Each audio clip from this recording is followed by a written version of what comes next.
ఉద్యమం అంటే దీన్ని మనం ఎంఎస్ఎంఈ రిజిస్ట్రేషన్ కూడా అంటాం. మైక్రో స్మాల్ మీడియం ఎంటర్ప్రైజెస్, ఈ రిజిస్ట్రేషన్ కూడా మనం ఫ్రీ ఆఫ్ కాస్ట్కే మనం తీసుకోవచ్చు. సో ఈ రిజిస్ట్రేషన్ మనకి ఎందుకు అంటే, ఉద్యమ రిజిస్ట్రేషన్ మనకు ఉండడం వల్ల బ్యాంక్స్ లోన్స్ ఇస్తాయి, మనకి ముద్ర లోన్ లాంటివి రావడానికి స్కోప్స్ ఎక్కువ ఉంటాయి. ఎందుకు అంటే ఈ ఎంఎస్ఎంఈలో మన క్లాసిఫికేషన్ ఉంటుంది. మన మైక్రో ఎంటిటీయా, మైక్రో ఎంటర్ప్రైజెసా, మీడియం ఎంటర్ప్రైజెసా, స్మాల్ ఎంటర్ప్రైజెసా, లార్జ్ ఎంటర్ప్రైజెసా. So micro small medium enterprises MSME. So classification ఉంటుంది.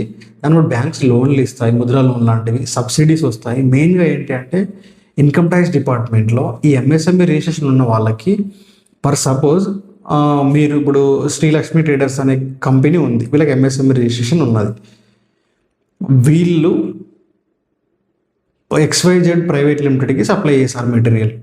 చేసినప్పుడు వితిన్ 45 డేస్లో వాళ్ళు వీళ్ళకి పేమెంట్ చేయాలి. ఎందుకు? వీళ్ళకి ఎంఎస్ఎంఈ రిజిస్ట్రేషన్ ఉంది కాబట్టి. ఎంఎస్ఎంఈ రిజిస్ట్రేషన్ ఉన్న ఆర్గనైజేషన్స్ ఏవైతే, కంపెనీస్ ఏవైతే, ప్రొపరేటర్షిప్స్ ఏవైతే ఉంటాయో వీళ్ళు సప్లై చేసినప్పుడు వితిన్ 45 డేస్లో వాళ్ళు పేమెంట్ చేయాలి. 45 డేస్లో వాళ్ళు పేమెంట్ చేయకపోతే వాళ్ళకి ఇన్కమ్ ట్యాక్స్లో అది ఎగ్జంప్షన్ రాదు. ఇన్కమ్ ట్యాక్స్లో ఎక్స్పెండిచర్ కింద అలో చేయరు. వాళ్ళ ఆడిట్ రిపోర్ట్లో రిపోర్ట్ చేయాల్సి వస్తుంది. అండ్ అనదర్ థింగ్ ఏంటి అంటే, as per the MSME act ప్రకారం 45 డేస్లో పేమెంట్ చేయకపోతే వీళ్ళు లీగల్గా ప్రొసీడ్ అవ్వచ్చు. So that is the beauty of MSME registration. చాలామంది ఉద్యమ రిజిస్ట్రేషన్ లైట్ తీసుకుంటారు, కానీ ఉద్యమ రిజిస్ట్రేషన్ అనేది that is the beauty of ఉద్యమ రిజిస్ట్రేషన్.